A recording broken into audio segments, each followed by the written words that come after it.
Hindi pumunta sa teatro si Basilio. Nanatili siya sa bahay ni Kapitan Tiago upang alagaan ang malubhang kalagayan nito. Habang binabasa niya ang kanyang aklat hinggil sa medisina, dumating si Simeon. Kumusta ang may sakit? Ang buong katawan ay nakalatan sa lasong apyan. Bukas o makalawa ay maaring mamatay. Isang sulak ng kalooban ay maaring makamatay sa kanya.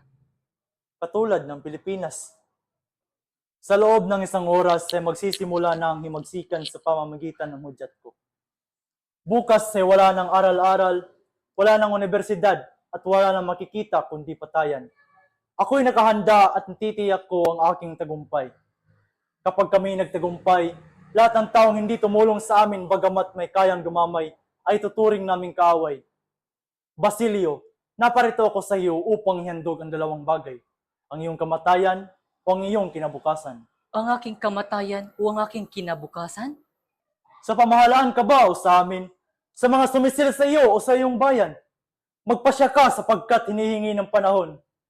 Naparito ako upang iligtas ka alang-alang sa mga ala-alang nag-uugnay sa atin. Isang bagay na napakadali. Sa dahilang pamamahalaan ko ang kilusan, hindi ko maiiwan ang alinmang labanan. Samantalang ang kaguluhan sa iba't ibang puok o syudad ay pamumunuan mo ang isang pangkat. Sirain ninyo ang pintuan ng Santa Clara at kunin mo roon ang isang tao. Naliban sa akin at kay Kapitan Tiago ay ikaw lamang ang nakakikilala. Hindi ka malalagay sa panganib. Si Maria Clara? Si Maria Clara, ibig ko siyang iligtas kaya ako bumalik at inibig kong mabuhay. Hinangad ko ang himagsikan sapagkat ang himagsikan lamang ang makapagbubukas sa akin ng mga pinto ng kumbento. Ay, nahuli na kayo. Huling-huli na. At bakit?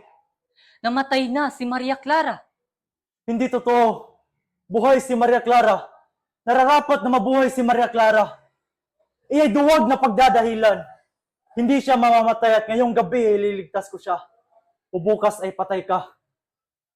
May ilang araw dinapuan siya ng sakit at ako'y laging dumadalaw sa kumbento upang makibalita.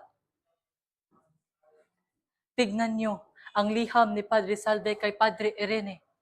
Si Kapitan Tiago ay magdamag na umiiyak. Hinahagan at humihingi ng tawad sa larawan ng kanyang anak. Hanggang sa humantong sa labis ng paghithit ng apyan.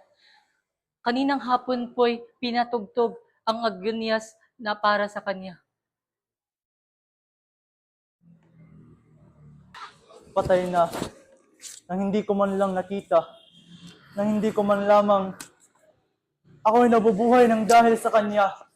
Namatay na nagtitiis.